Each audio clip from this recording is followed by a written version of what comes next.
पर्णमोची अरण्य कौन ना गछर वर्षर गोटे निर्दिष्ट समय सबु जाक गछ एका थरके पत्र झड़ा दे देबे। पर्णमोची कहले पत्र मोड़ी हे जीवो माने खसी पड़िबो।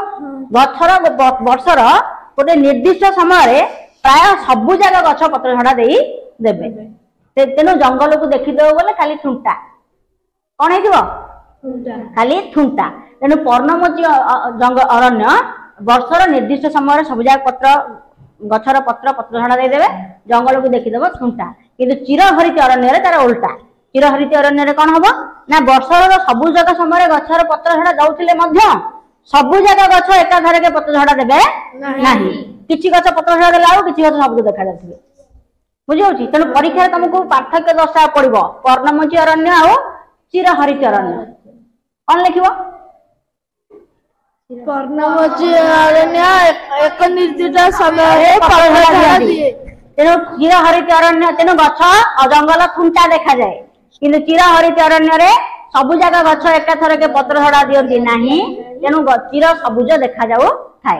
अच्छा 2 नंबर कोन लिखिबो। पर्णमोची चिरहरित अरण्य रे रोजउड मेहगानी एबोनी जातीय गछ देखा जाए। किंतु पर्णमोची अरण्य रे शाल पियाशाल सागुआन निंब अश्वस शिशु जातीय गछ देखा जाए। चिरहरित अरण्य चिर माने सबुज देखा जाउ थाए। पर्णमोची अरण्य थुंटा देखा जाए कि नहीं गोटे वर्ष निर्दिष्ट समय रे। चिरहरित अरण्यर गछ गुड़िक लंबा लंबा और घंच। चिरहरित अरण्यर गछ गुड़िक डेंगा डेंगा लंबा लंबा और घंच। किंतु पर्णमोची अरण्यर गछ गुड़िक बहुत डेंगा चिरहरित भलिया नुह कम डेंगा एवं पतला घंच नुह हैला। भारतर चिरहरित अरण्य कोठी देखा जाए ना हमर ओडिसा रे चिरहरित अरण्य। चिरहरित अरण्य पश्चिम घाट पर्वतमाला पश्चिम ढालू रे अंडमान निकोबर रे एवं उत्तर पूर्व भारतर राज्य गुड़िक देखा जाए।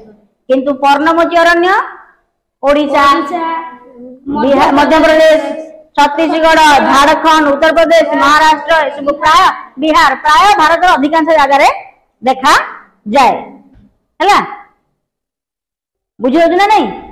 पर्णमोची अरण्य को मौसुमी अरण्य मध्य कहा जाए।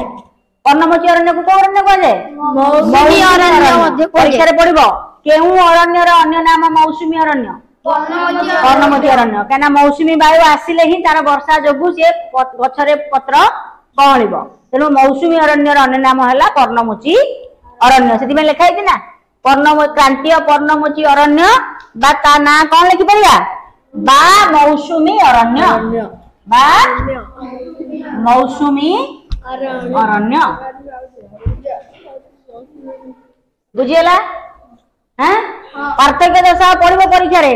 पर्णमोची अरण्य और चिरहरित अरण्य मध्य पार्थक्य दर्शाओ।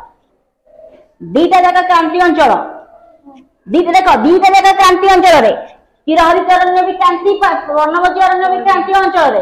किंतु दीटा जाक जंगल भितर पार्थक्य अछि ना नहीं। चिरहरित अरण्य रे प्रबल वर्षा पर्णमोची अरण्य मानकरे वर्षा कम। बुझियो ना नहीं। अरे लिखि परबे ना लिखि परबेनी। हां